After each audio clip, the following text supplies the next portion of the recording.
શિક્ષણની વ્યવસ્થા કરો. તો અહીંના ગૌતમભાઈ અદાણી એમની સાથે એક મીટિંગ થઈ અમારી.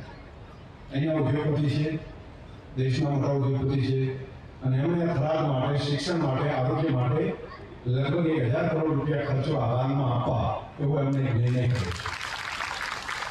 તો ભવિષ્યની અંદર શિક્ષણનું કામ જ્યાં કરે તેની સાથે હોસ્ટેલની વ્યવસ્થા કે બાકી ઇન્સ્ટિટ્યૂટો પેરેલલ એવા આપણે ઊભા કરી રાખીએ કે એ કામમાંથી આપણે બાકીના કામને આગળ લઈ જઈએ.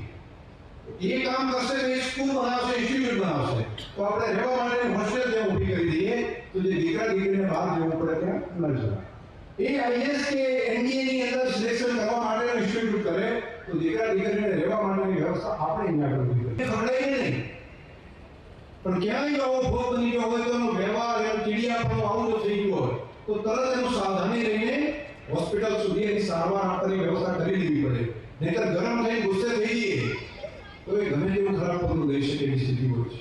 તો મારી તમને હાથ જોડીને વિનંતી છે, આ એડવાન્સમાં તમને કહું છું, આ દૂર નથી. નાના આપણા આપણી ગાડીઓ નાની હોય, આપણા દીકરાઓ નાના હોય, ખાસ કરીને જન્મી હોય, 2 વર્ષ 4 વર્ષના હોય, એને રોતા હવા મને એટલે બધા મોબાઈલ આપી દેશે. મહેરબાની કરીને માતાઓ એ બાળકને મોબાઈલની ટેવ ન પાડશો. આ એવું મોટું કામ જે મેં તમને કીધું ડ્રગ્સની જેટલી તકલીફ છે ને એવી આ મોબાઈલની છે. એની લતે જો ચડી ગયું પછી આપણે કહીશું કે માના કહેવા નથી, બાપ કહેતો પણ નથી, ભાઈ કહેતો પણ નહીં. કોઈ નાનો દીકરો હશે પણ એ આનાથી એવી વિડીયો છે જે મોબાઈલ કેસે કરશે. તે સાથે વ્યસન મુક્તિના કામમાં બધાએ આગળ આવવું જોઈએ એ બધાનો મનનો ભાવ પણ છે. અને એમાં જાહેરમાં ચર્ચાઓ પણ થઈ અને બધા એને વાતને વધારી પણ લીધી છે કે વ્યસન મુક્તિના કામની અંદર પણ આપણે બધા કામ કરીએ ભેગા. રાજ્ય સરકાર કરશે ને એમને ચિંતા છે, તમારા બધાના મનની ઈચ્છા છે, બધાનો જે મનનો ભાવ છે. રાજ્યના મુખ્યમંત્રી શ્રી ભૂપેન્દ્રભાઈ પટેલ અને એમની સરકાર પણ તમારી લાગણીઓ સાથે છે, બધાની લાગણીઓ, આ જિલ્લાના પ્રજાજનોની લાગણીઓ સાથે.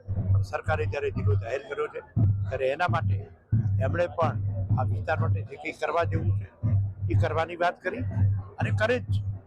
સાથે સાથે રણના વિકાસની વાત, યુવાનોને રોજગારીની વાત, જે કંઈ કરવા જેવું છે એ બધું કરવા માટે જ્યારે વિરોધ કર્યો છે ત્યારે હું પણ સમાજ સાથે મારું પણ સન્માન રાખવું, નાયબ મીડિયાનું પણ સન્માન રાખવું, પણ સગર્ભીને ધન્યવાદ અને અભિનંદન આપું કે આવો આપણે બધા ભેગા મળીને જિલ્લાના વિકાસમાં, રાજ્યના વિકાસમાં તેમાં મોદી સાહેબે જે મંત્ર આપ્યો છે સૌનો સાથ, સૌનો વિકાસ, સૌનો સાથે સૌનો સહિયારો પ્રયાસ, એમાં મિત્રો બધા આગળ વધીએ.